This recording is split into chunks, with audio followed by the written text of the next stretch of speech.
Hello everyone. आज हम class 12th की बायोलॉजी जो कि एनसीईआरटी का चैप्टर है, चैप्टर 11, ठीक है।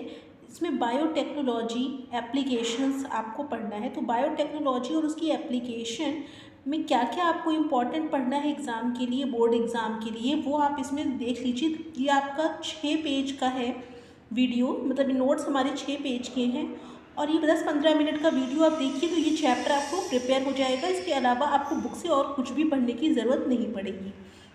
चलिए स्टार्ट करते हैं। सबसे पहले आती है बायोटेक्नोलॉजी की डेफिनेशन।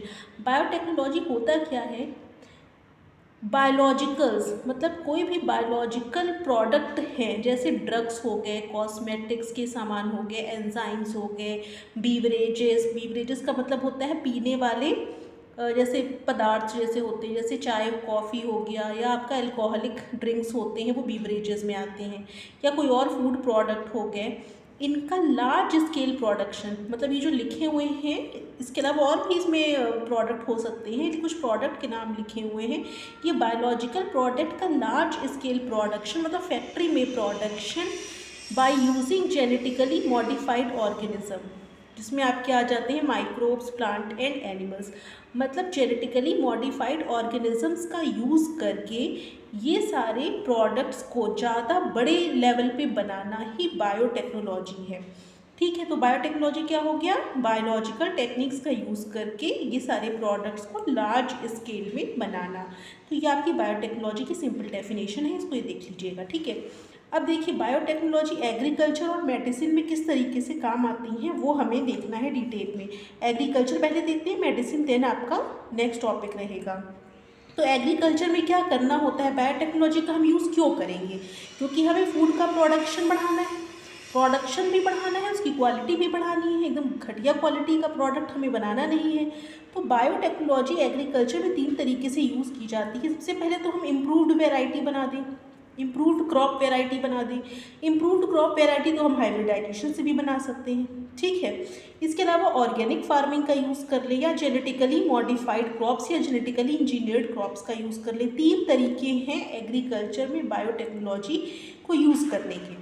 अब जो इम्प्रूव्ड क्रॉप वेराइटीज़ बना रहे हैं, क्रॉप वेराइटी इम्प्रूव कैसे होंगी? या तो वो ज़्यादा ईल्डिंग होगी, हाई ईल्डिंग होंगी, ठीक है, डिजीज़ रेजिस्टेंट होंगी, ज़्यादा ईल्ड देंगी, डिजीज़ रेजिस्टेंट होंगी। इनको हम हाइब्रिडाइजेशन से भी बना सकते हैं कि 2 प्लांट हैं, दोनों का हाइब्रिड बना दिया हमने। चाहे तो उसको हमने कैसे किया, ग्राफ्टिंग से कर दिया, ग्राफ्टिंग से भी हम हाइब्रिड बना सकते हैं, ठीक है। नॉर्मल प्रोसेस से हाइब्रिडाइजेशन कर सकते हैं। लेकिन जो हम हाइब्रिडाइजेशन करते हैं वो फीचर नेक्स्ट जनरेशन में ट्रांसफ़र नहीं होता, क्योंकि हम जीन में तो कोई चेंज कर नहीं रहे हैं। प्लांट अगर 2 प्लांट हैं, दोनों को हम मिक्स कर देते हैं, ग्राफ्टिंग के द्वारा हाइब्रिडाइजेशन कर देते हैं, तो उससे नेक्स्ट जनरेशन में वो क्वालिटी ट्रांसफ़र नहीं होगी, क्योंकि जीन लेवल पे कोई चेंज नहीं किया गया है। लेकिन इससे क्या हो जाएगी, क्वांटिटी बढ़ जाएगी। हाइब्रिडाइजेशन से अगर हाई यील्डिंग वैरायटी हमने डेवलप कर ली तो क्वांटिटी हमारी फूड प्रोडक्ट की बढ़ जाएगी। ऑर्गेनिक फार्मिंग क्या होती है? ऑर्गेनिक फार्मिंग में हम किसी भी पेस्टिसाइड का यूज़ नहीं करते हैं, किसी भी इंसेक्टिसाइड का यूज़ नहीं करते हैं, फर्टिलाइज़र्स का यूज़ नहीं करते, केवल मैन्योर का यूज़ करते हैं। तो उससे क्या होता है, अच्छी क्वालिटी के और न्यूट्रिशनल क्वालिटी हाई होती है ऑर्गेनिक फार्मिंग से। लेकिन इसमें क्या पैसा ज़्यादा लगता है। आप ऑर्गेनिक फार्मिंग या ऑर्गेनिक प्रोडक्ट मंगाइए बाज़ार से, देखिए कितने महंगे आते हैं, क्योंकि उसमें हम बहुत ही सोफिस्टिकेटेड वे में उसकी फार्मिंग करनी पड़ती है, ठीक है। उसमें हम किसी भी पेस्टिसाइड, इंसेक्टिसाइड, फंजीसाइड किसी भी चीज़ का यूज़ नहीं करते हैं, इवन फर्टिलाइज़र्स का भी यूज़ नहीं करते, नॉर्मल मैन्योर का यूज़ करते हैं जो हमारे नेचुरल तरीके से बनता है। तो ऑर्गेनिक फार्मिंग हो गई, ठीक है। जेनेटिकली इंजीनियर्ड क्रॉप्स क्या होते हैं? जिसमें हम जीन लेवल पे चेंज कर देते हैं, किसी की जीन को ही मॉडिफाई करके क्रॉप्स बना लेना जेनेटिकली इंजीनियर्ड क्रॉप्स कहलाता है। लेकिन इसमें क्या होता है फ़ायदा कि वो नेक्स्ट जनरेशन में भी वो फीचर्स जा सकते हैं, क्योंकि जीन लेवल पे चले गए हैं। तो ये एडवांटेजियस होता है, ठीक है। इन 3 तरीके से हम एग्रीकल्चर में प्रोडक्शन बढ़ा सकते हैं। इसको आप हेडिंग डाल के अलग अलग लिखेंगे, इस तरीके से नहीं लिखेंगे, एक हेडिंग डालेंगे उसके बारे में लिखेंगे, दूसरी हेडिंग डालेंगे उसके बारे में लिखेंगे। तो ये आपका एग्रीकल्चर में यूज़ हो गया। आप देखिए नेक्स्ट, ग्रीन रिवॉल्यूशन पूछा जा सकता है। ग्रीन रिवॉल्यूशन क्या होता है? फूड प्रोडक्शन को बढ़ाना। कैसे बढ़ाएंगे हम? साइंटिफिक टेक्नोलॉजी का यूज़ करके, साइंटिफिक टेक्निक्स का यूज़ करके और उनके प्रिंसिपल्स को यूज़ करके। अगर हम फूड के प्रोडक्शन को बढ़ा रहे हैं, फूड के प्रोडक्शन को अगर हम साइंस की टेक्नोलॉजी लगा के बढ़ा रहे हैं तो वो ग्रीन रिवॉल्यूशन कहलाएगा, ठीक है। ग्रीन रिवॉल्यूशन से ही इतनी बढ़ती हुई जनसंख्या के लिए क्रॉप को हम प्रोड्यूस कर पाते हैं। ठीक, जीएमओ देखिए जेनेटिकली मॉडिफाइड ऑर्गेनिज्म, इसका फुल फॉर्म लिखने के लिए भी आ सकता है। जेनेटिकली मॉडिफाइड ऑर्गेनिज्म होते क्या हैं, जब ऑर्गेनिजम्स को मॉडिफाई किया जाता है जीन लेवल पे तो वो जेनेटिकली मॉडिफाइड ऑर्गेनिज्म कहलाते हैं। वो ऑर्गेनिज्म किनको मॉडिफाई किया सकता है, चाहे वो माइक्रो ऑर्गेनिज्म हो, प्लांट हो, एनिमल हो, किसी को भी मॉडिफाई कर सकते हैं, किसी के भी जीन लेवल पे चेंज हम कर सकते हैं। और जब जीन लेवल पे चेंज कर देंगे तो जेनेटिकली मॉडिफाइड ऑर्गेनिज्म बन जाएगा। इसका यूज़ क्या है, क्यों करेंगे हम जीएमओ, तो ये सारी चीज़ें बनाने के लिए, मतलब स्ट्रेस रेजिस्टेंट डेवलप करने के लिए, वैरायटी डेवलप करने के लिए, पेस्ट रेजिस्टेंट वैरायटी डेवलप करने के लिए, मतलब कोई भी स्ट्रेस को झेल ले, चाहे वो प्लांट हो, एनिमल हो या माइक्रो ऑर्गेनिज्म, किसी भी स्ट्रेस को झेल ले, किसी भी पेस्ट को आप आसपास फटकने ना दे, पेस्ट रेजिस्टेंट हो, उसकी न्यूट्रिशनल क्वालिटी अगर फूड की बात करें प्लांट की तो इम्प्रूव हो जाए, स्टोरेज के दौरान कोई लॉस ना हो क्योंकि सड़े गले ना बहुत जल्दी, और सॉइल की फर्टिलिटी को भी मेंटेन करें। हम एग्रीकल्चर में पढ़ रहे हैं तो इसलिए हमने प्लांट के बारे में ही यहाँ पे लिखा हुआ है कि अगर हम जेनेटिकली मॉडिफाइड प्लांट बनाते हैं तो इसलिए ये सारी क्वालिटी उसमें आ जाए, इसीलिए बनाते हैं। ठीक है, अब आता है बीटी कॉटन, इसकी एग्जाम में बहुत पूछा जाता है। बीटी कॉटन क्या होता है, बीटी का मतलब होता है बैसिलस थ्यूरिंजिएंसिस।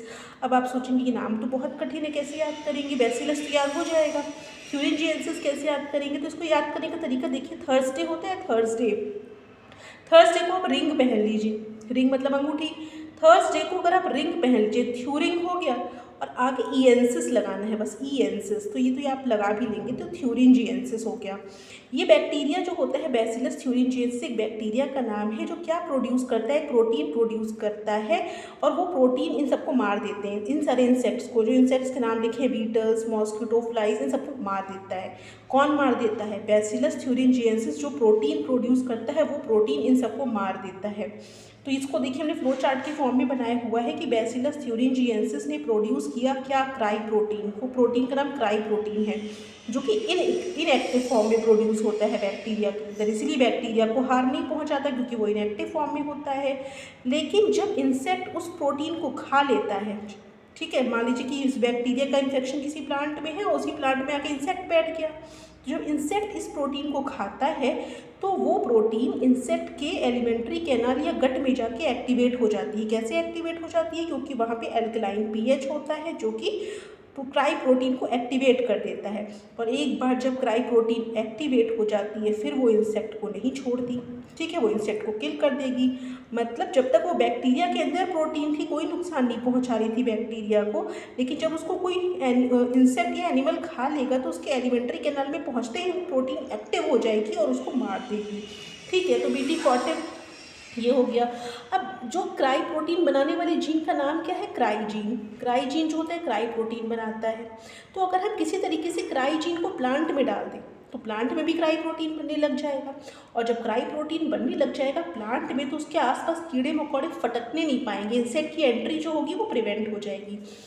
इस पूरे प्रोसेस को हमने इस डायग्राम के द्वारा भी कहने की कोशिश की है। देखिए बैक्टीरिया का क्राई जीन निकाल लिया गया और उसको कॉटन प्लांट में डाल दिया गया।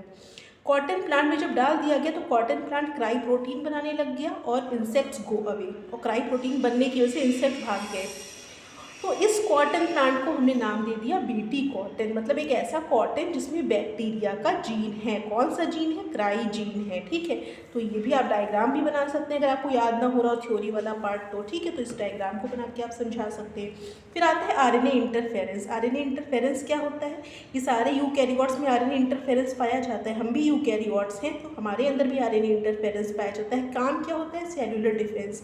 मान लीजिए हमारी बॉडी में कोई टॉक्सिक प्रोटीन बनने लग गई तो उस प्रोटीन को बनाने वाला जो भी एमआरएनए है उसको ब्लॉक कर दिया जाए, उसको इंटरफियर कर दिया जाए, उसके काम में हड़ंगा डाला जाए, तो यही आरएनए इंटरफेरेंस कहलाता है।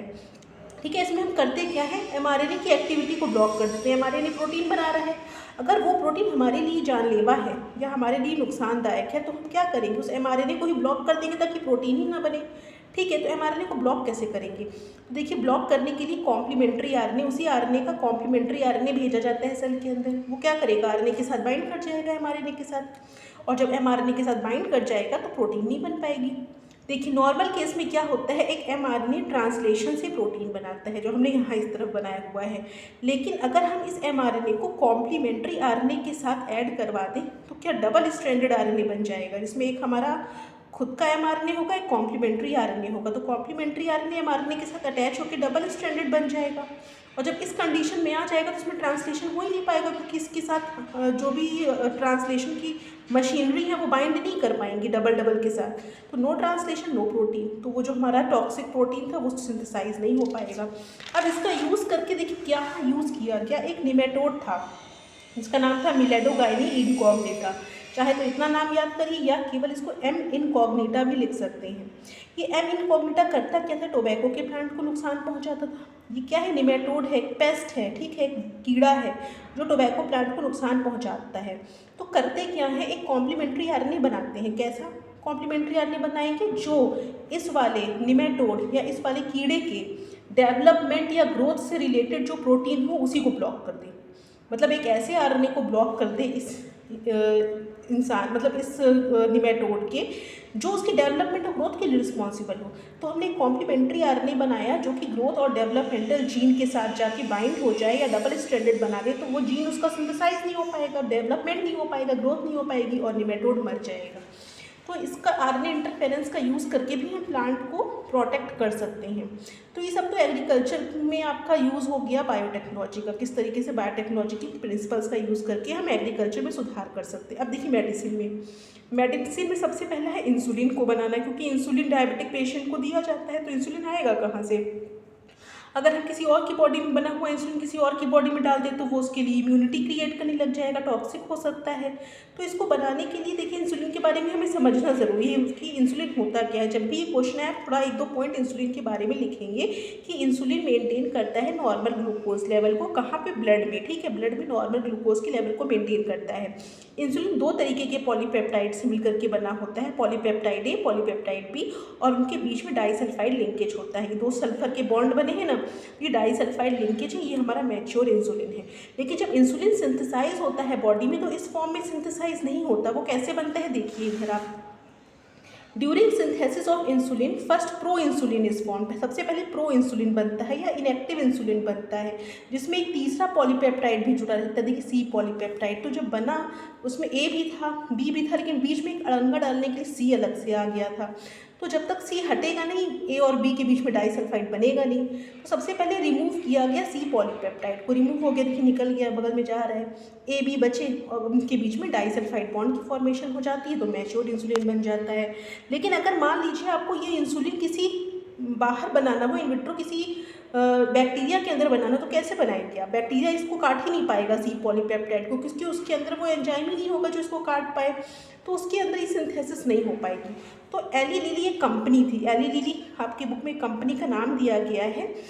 इस कंपनी ने पॉसिबल बनाया इंसुलिन के प्रोडक्शन को। उसमें किया, इस कंपनी ने किया क्या कि जो पॉलीपेप्टाइड ए था उसको एक बैक्टीरिया में बना लिया, एक ई कोलाई में बना लिया, दूसरा वाला जो पॉलीपेप्टाइड था उसको दूसरे वाले बैक्टीरिया में बना लिया, और दोनों जब बन गए तो उनको मैनुअली क्या किया, डाइसल्फाइड बॉन्ड से जोड़ दिया। तो इंसुलिन बनाने का श्रेय जो है एली लिली कंपनी को जाता है, अमेरिका की कंपनी है ये, ठीक है, ये हो गया आपका। अब आता है जीन थेरेपी क्या होती है।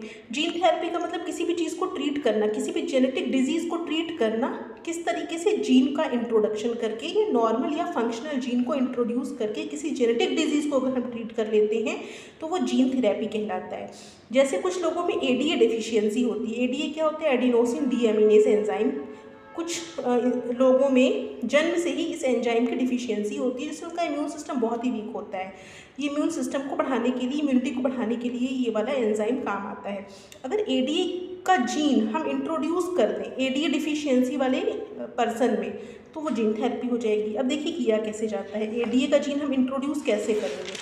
हमें पता है कि जो एडीए वाला जीन है वो इम्यूनिटी के लिए रिस्पॉन्सिबल होता है, तो हम सबसे पहले पेशेंट का WBC निकाल लेंगे। उस WBC में जो एडीए वाला जीन था वो डिफेक्टिव होगा, तभी तो उसको ट्रीट कर रहे हैं हम। उस डिफेक्टिव एडीए की जगह हम क्या करेंगे, जो फंक्शनल जीन है एडीए जीन, यहाँ आप लिख सकते हैं functional ADA, functional ADA gene is introduce. तो फंक्शनल एडीए जीन डाल देंगे, WBC में हमने जीन डाल दिया, अब WBC को वापस से उस पेशेंट में भेज देंगे। लेकिन इस पूरे, अगर इस तरह से हम किसी भी पर्सन में जीन थेरेपी कर रहे हैं तो उसको हमें बार बार करना पड़ेगा, क्योंकि WBC एक ना एक दिन तो मर ही जाएंगी, ठीक है। WBC से दूसरी WBC तो बनेगी नहीं, क्योंकि WBC कहाँ बनती है, बोन मैरो में, ठीक है, बोन मैरो में बन गया तो हम बोन मैरो में जा कर के WBC बनाने वाली जो सेल है उसमें हम चेंज करें, तब तो हमारी जो जितनी भी नई बनेंगी वो सब की सब क्या होंगी, फंक्शनल जीन को कंटेन करेगी। लेकिन हम तो क्या ब्लड में से WBC निकाल रहे हैं ना, बोन मैरो से तो निकाल नहीं रहे हैं। तो WBC जब एक दिन खत्म हो जाएंगी तो फिर हमें नई WBC बना के भेजना पड़ेगा, जिसमें जीन उसका एक्टिव करना पड़ेगा। ठीक है, तो ये जो इस तरीके से जो WBC में चेंजेस किए जाते हैं जीन थेरेपी, उसको रेगुलर हमें करवाना पड़ता है पर्टिकुलर कुछ मंथ के बाद। ठीक है, तो ये सारी थेरेपी जो है ये आपकी जीन थेरेपी कहलाएंगी। अब देखिए मॉलिक्यूलर डायग्नोसिस क्या होती है। मॉलिक्यूलर डायग्नोसिस कहते हैं PCR से अगर हम किसी भी डिजीज़ की डायग्नोसिस करते हैं, बाय यूजिंग PCR अगर हम किसी डिजीज़ की डायग्नोसिस कर रहे हैं तो वो मॉलिक्यूलर डायग्नोसिस कहलाती है। जैसे कोविड के टाइम पे आपने देखा होगा RT-PCR चल रहा था, तो उससे ज़्यादा जल्दी डिटेक्ट हो जाता था, ज़्यादा सही डिटेक्ट हो रहा था। ठीक है, तो इससे क्या होता है, रैपिड मेथड ऑफ डिटेक्शन, तेज़ी से होने वाला डिटेक्शन, जिसका हम अर्ली ही स्टेज में हम पता चल जाती है डिजीज़ है कि नहीं। बहुत ज़्यादा प्रोग्रेस नहीं हो पाती डिजीज़, शुरुआती स्टेज में ही पता चल जाती है और तेज़ी से पता चलती है, तुरंत ये डिटेक्शन काम आ जाता है। ज़्यादातर इसे वायरल डिजीज़ का डायग्नोसिस करते हैं। एग्जाम्पल आप कोविड-19 लिख सकते हैं। डायग्नोसिस ऑफ जेनेटिक डिसऑर्डर की भी डायग्नोसिस कर सकते हैं। ये बहुत ही सेंसिटिव टेक्निक है। सेंसिटिव का मतलब क्या होता है, मतलब हमारे पास अगर बहुत कम टिश्यू है तो भी हम ये वाली डायग्नोसिस कर सकते हैं, या बहुत कम लोड है, बहुत कम वायरस भी हमारी बॉडी में गया है तो भी इससे डायग्नोसिस हो जाएगी। ठीक है, दूसरी एक मेथड होती है एलाइजा, ये इम्यूनो डायग्नोसिस मेथड होती है। मॉलिक्यूलर डायग्नोसिस अलग है, इम्यूनो डायग्नोसिस अलग है। Immuno diagnosis antigen antibody interaction पे बेस्ड होती है। तो एलाइजा का फुल फॉर्म आता है वैसे तो एंजाइम लिंक्ड इम्यूनोसॉर्बेंट, ऐसे एंजाइम लिंक्ड इम्यूनोसॉर्बेंट, सॉल्वेंट लिख के कोई ना आए, सॉर्बेंट है, और एसए का मतलब होता है टेक्निक। अब देखिए इसका फुल फॉर्म आता है GEAC का। GEAC होता है जेनेटिक इंजीनियरिंग अप्रूवल कमेटी, इसका फुल फॉर्म आएगा तो आपको लिखना होगा। इसके अलावा दो डेफिनेशन आ सकती हैं 2 नंबर में, बायो पेटेंट और बायो पायरेसी क्या होती है। तो बायो पेटेंट क्या होता है, मान लीजिए किसी इंसान ने बायो पेटेंट कराया, तो उसने जिस चीज़ का भी, जिस प्रोडक्ट का भी बायो पेटेंट कराया है, उस प्रोडक्ट को उसकी इजाज़त के बगैर हम ना तो यूज़ कर सकते हैं, ना सेल कर सकते हैं, ना उसको हम किसी तरीके से किसी भी तरीके से यूज़ नहीं कर सकते। मतलब एक लीगल डॉक्यूमेंट उसको मिल जाता है, कहाँ से, कानूनी तौर पे उसको एक लीगल डॉक्यूमेंट मिल जाता है, जिससे उसकी परमिशन के बिना हम उसके प्रोडक्ट को यूज़ सेल नहीं कर सकते। किसके प्रोडक्ट को, जिसको भी पेटेंट मिला है, पेटेंट होल्डर। तो बायो पेटेंट में किसी पेटेंट होल्डर को एक लीगल डॉक्यूमेंट मिल जाता है किसी प्रोडक्ट के लिए, जिसके बाद हम उस प्रोडक्ट को उसकी मर्जी के खिलाफ यूज़ सेल नहीं कर सकते। बायो पायरेसी क्या होती है, अगर कोई यही काम कर रहा है, उसकी परमिशन के बगैर उसको यूज़ कर रहे हैं तो बायो पायरेसी हो जाएगी। Use of biological resources without proper permission, अगर हम उसकी परमिशन के बगैर बायोलॉजिकल रिसोर्सेज का यूज़ कर रहे हैं, किसी भी इंडस्ट्री या पर्सन के द्वारा बनाए गए प्रोडक्ट को उसकी परमिशन के बगैर यूज़ कर रहे हैं, तो वो बायो पायरेसी हो जाएगी। ठीक है, तो ये इतने ही आपके इम्पॉर्टेंट है एग्जाम पॉइंट ऑफ व्यू से। इसके अलावा आपको बुक से एक शब्द पढ़ने की जरूरत है, इसके बाहर का कुछ भी नहीं आएगा। इसको लेकिन आप अच्छे से प्रिपेयर कर लीजिएगा, इस चैप्टर में इतना ही इंपॉर्टेंट है। नेक्स्ट वीडियो हम जल्दी लेकर के आएंगे। Thank you.